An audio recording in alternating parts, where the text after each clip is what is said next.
50 करोड़ से ज्यादा दुनिया में लोगों को डायबिटीज है और एक अंदाजे के मुताबिक 2030 के बाद तकरीबन 65 करोड़ लोगों को डायबिटीज हो सकता है। देखा जाए तो हर 10 बंदों में से एक बंदे को डायबिटीज है। टाइप 1 डायबिटीज हो गई, टाइप 2 डायबिटीज हो गई, गेस्टेशनल डायबिटीज हो गई या फिर प्री डायबिटिक पेशेंट्स हो गए।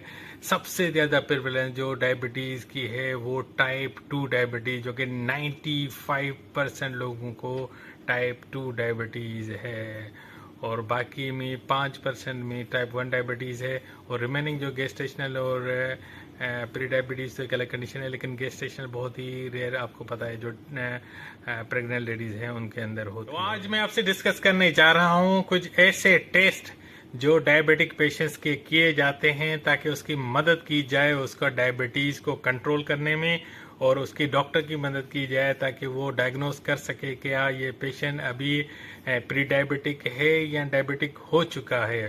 तो इस तरह के जो टेस्ट होते हैं वो आपसे आज डिस्कस करने जा रहा हूँ। सबसे पहला टेस्ट जो किया जाता है वो है फास्टिंग ब्लड ग्लूकोज टेस्ट। ये कॉमन टेस्ट है, हर बंदा इसको जानता है कि ये 8 घंटे की फास्टिंग के बाद ये टेस्ट किया जाता है। मोस्ट ऑफ द पीपल ये अर्ली इन द मॉर्निंग ये टेस्ट करवाते हैं और सुबह में ये टेस्ट करवाते हैं, लेकिन ये रात के खाने के बाद ये कुछ नहीं खाते और कोशिश करते हैं कि ये जो गैप हो रात के खाने से लेके सुबह टेस्ट कराने का वो तकरीबन 8 से 9 घंटे के दरमियान के बीच में हो।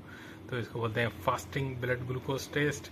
उसके बाद अगर डॉक्टर्स देखते हैं कि उनका फास्टिंग लेवल थोड़ा ज़्यादा आया है तो वो क्या करते हैं 75 ग्राम ऑफ ग्लूकोज उस पेशेंट को पिलाते हैं और उसको ठीक 2 घंटे के बाद उसका दोबारा टेस्ट करते हैं, देखते हैं कि करंटली वो किस पोजीशन पे खड़ा है। इस टेस्ट को बोलते हैं ओरल ग्लूकोज टॉलरेंस टेस्ट। और उसके बाद जो सबसे अहम टेस्ट है वो लोग किस डे के अंदर किसी टाइम पे भी कर सकते हैं, जिसको बोलते हैं रैंडम ब्लड ग्लूकोज टेस्ट। ये टेस्ट होते हैं, ये कॉमनली आप घर पे भी कर सकते हैं, लेकिन इसके अलावा जो ऐसे टेस्ट जो आप लेबोरेटरी में जिनके लिए आपको जाना पड़ेगा वो हो गया आपका HbA1c टेस्ट, जिसको हेमोग्लोबिन A1c टेस्ट या A1c टेस्ट भी कहा जाता है। ये टेस्ट एक बहुत ही शानदार टेस्ट है जो आपको बताता है कि पिछले 3 महीने की आपके ग्लूकोज की आपके बॉडी के अंदर कारकर्दगी क्या रही, वो क्या बॉर्डर लाइन पे था आपका डायबिटीज़ या आपका डायबिटीज़ अनकंट्रोल्ड था या आपका डायबिटीज़ एक रेजिस्टेंस लेवल पे था या आपका प्री डायबिटिक है।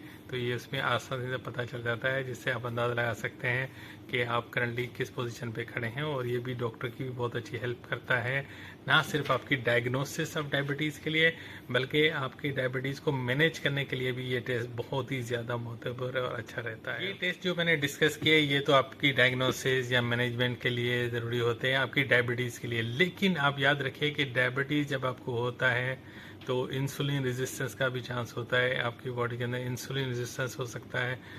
तो वो इंसुलिन रेजिस्टेंस की वजह से दूसरे कॉम्प्लिकेशंस भी हो सकते हैं।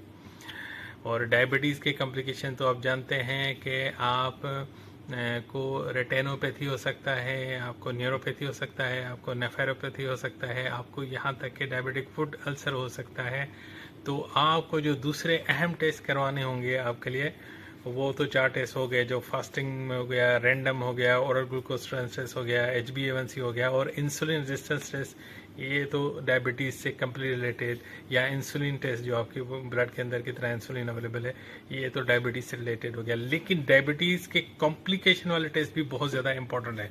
जैसे अगर आपको रेटिनोपैथी हो सकती है, किस वजह से, अगर डायबिटीज़ आपका अनकंट्रोल्ड है तो आपने, अगर आप डायबिटिक हैं तो आपको हर 6 महीने के बाद या कम से कम साल में एक दफ़ा, अगर आपकी उम्र 40 साल से ऊपर है तो कम से कम साल में एक दफ़ा अपने आइज़ का चेकअप लाजमी करवाना चाहिए।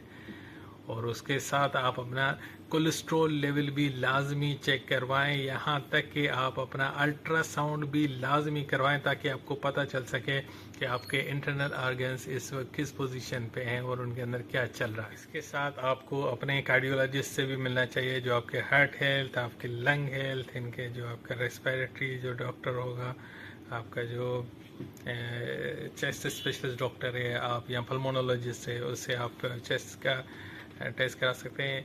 और यहाँ तक कि आप अपने न्यूरोलॉजिस्ट से आपके नर्वस सिस्टम और आपके जो पेरिफेरल नर्व्स हैं उनके बारे में इम्प्रूवमेंट्स के बारे में भी डिस्कस कर सकते हैं। तो कम से कम साल में एक दफ़ा आपने लाजमी अपना कंप्लीट चेकअप करवाना है।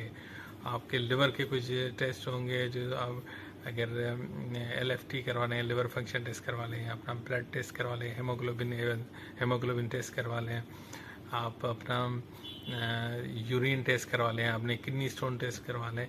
क्योंकि अगर आप डायबिटिक हैं तो ज़्यादा चांस बनता है कि आप हाइपरटेंसिव भी हो सकते हैं। और डायबिटिक और हाइपरटेंसिव अगर कंबाइन में आप हो जाएं और उसके साथ कोई कॉम्प्लिकेशन जुड़ जाए तो वो आपके लिए बहुत ज़्यादा ख़तरनाक साबित हो सकती है।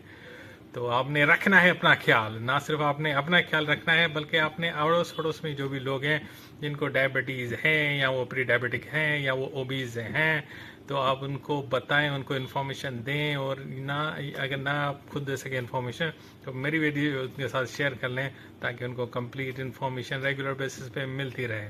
तो ओके, टेक केयर, एंजॉय और स्मार्ट बने।